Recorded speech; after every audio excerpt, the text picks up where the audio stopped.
You probably believe that your decisions belong to you. The clothes you wear, the products you buy, the opinions you defend, even the people you trust. It all feels personal.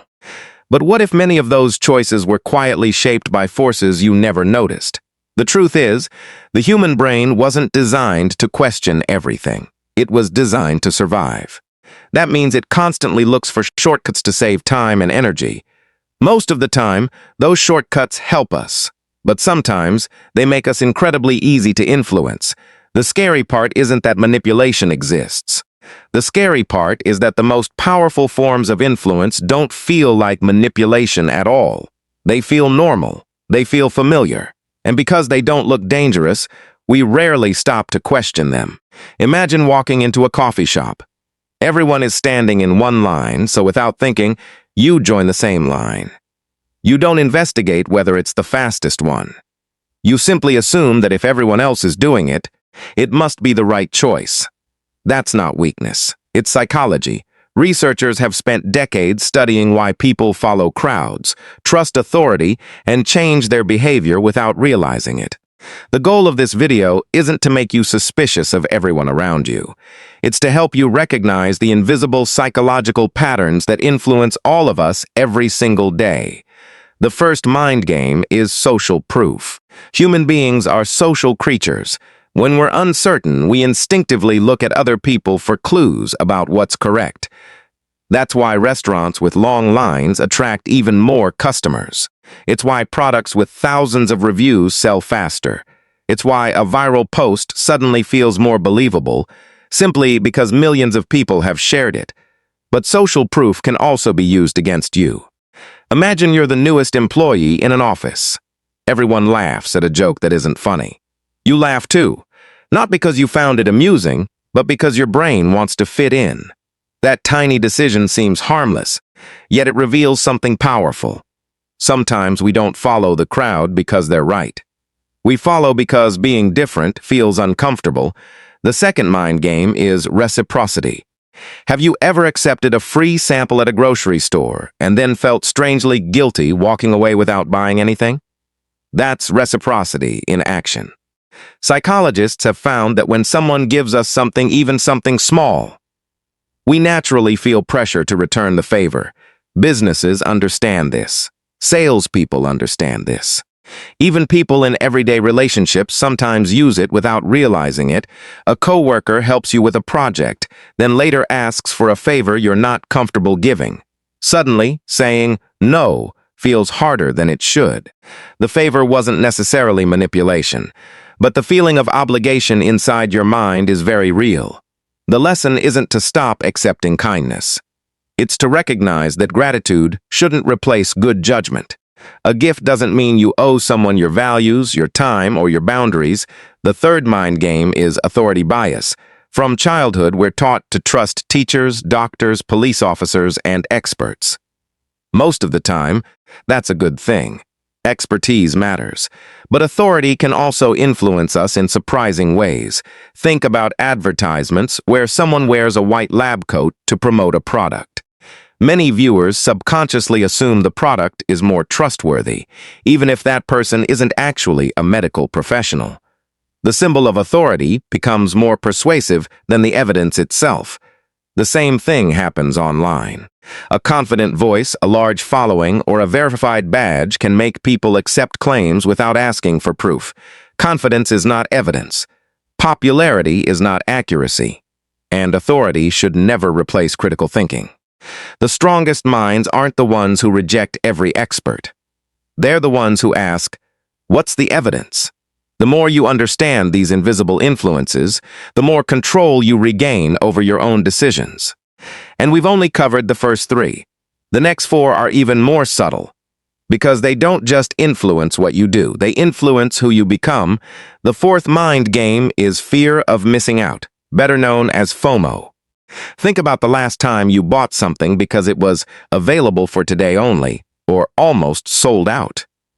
Maybe you weren't even planning to buy it, but the idea of losing the opportunity suddenly felt more painful than spending the money. This happens because our brains are wired to react more strongly to potential loss than potential gain. Psychologists call this loss aversion. We hate losing something far more than we enjoy gaining something of equal value. Companies use countdown timers, limited editions, and low stock notifications because they know urgency changes behavior. Social media creates the same effect. You watch people traveling, buying homes, celebrating promotions, or living what appears to be a perfect life. Suddenly, your own life feels smaller, not because it actually is, but because your brain believes you're being left behind. The most dangerous part of FOMO is that it pushes people to make decisions they would never make in a calm state of mind. The next time you feel rushed into saying yes, ask yourself one simple question. Am I making this decision because I truly want it, or because I'm afraid of missing it? The fifth mind game is emotional framing. Facts matter, but the way those facts are presented often matters even more. Imagine two headlines. One says, 9 out of 10 people survive this procedure. The other says, 1 out of 10 people die during this procedure. Both statements describe the exact same reality, yet one creates confidence while the other creates fear. That's framing. People in politics, advertising, news, and everyday conversations constantly frame information to influence how others feel. Even during an argument, someone may remind you of every mistake you've made while ignoring everything you've done right. The story hasn't changed. Only the frame has. Learning to recognize framing gives you an advantage. Instead of reacting to the emotion, you begin asking what the complete picture looks like. The sixth mind game is confirmation bias. Your brain loves being right. Once you form an opinion, your mind naturally starts collecting information that supports it while quietly ignoring evidence that challenges it. This is why two intelligent people can watch the same event, read the same article, and walk away with completely opposite conclusions. Each person notices the details that fit the story they already believe. Social media makes this even stronger. Algorithms show you content similar to what you've already watched. Over time, your beliefs are repeated back to you so often that they begin to feel like absolute truth. The strongest thinkers don't look for information that makes them comfortable. They look for information that tests their beliefs. Growth begins the moment you're willing to ask, "What if I'm wrong?" The seventh and final mind game is silence. Silence can be one of the most misunderstood forms of communication. Sometimes people stay silent because they're calm. Sometimes because they're hurt. Sometimes because they're thinking. But silence can also influence others. During a negotiation, the person who speaks first often feels pressure to fill the empty space. In a disagreement, silence can make the other person question their own words or reveal more than they intended. That doesn't mean silence is always a manipulation tactic. Context matters, but it reminds us that communication isn't only about words. What isn't said can sometimes influence us as much as what is. Here's the truth behind everything you've heard today. These psychological patterns don't make people evil. In many cases, they happen naturally. We all influence others, and we are all influenced in return. The real difference is awareness. The moment you recognize these patterns, they begin to lose their power over you. You pause before following the crowd.